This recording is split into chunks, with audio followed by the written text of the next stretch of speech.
ছেলে যদি বৌমাকে হাত খরচা দেয়, শাশুড়িরা বলে ওঠে বউয়ের ভেরুয়া নাকি, হ্যাঁ হাত খরচা কি লাগে।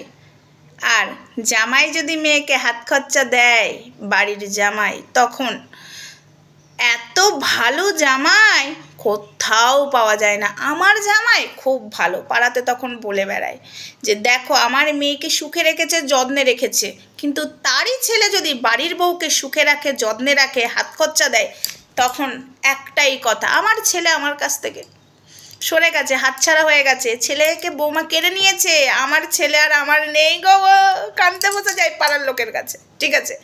কিন্তু তার মেয়ে জামাইকে হাতের মুঠোয় রাখবে, তখন খুব ভালো।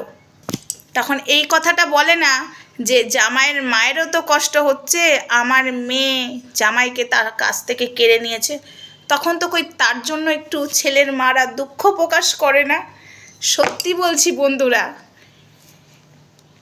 মেয়ে হলো মেয়েই হয়, আর বৌমা হলো বৌমাই হয়। বলে না শাশুড়িরা যে বৌমার কাছে নিজের মা হতে পারি না। কি করে পারবে বলো তো? তোমরা কখনো বৌমাকে নিজের মেয়ের জায়গা দিতে পারো? পারো না।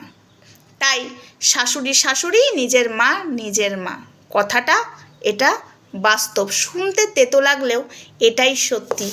কি বন্ধুরা, ঠিক বলেছি তো? কমেন্ট বক্সে জানাও।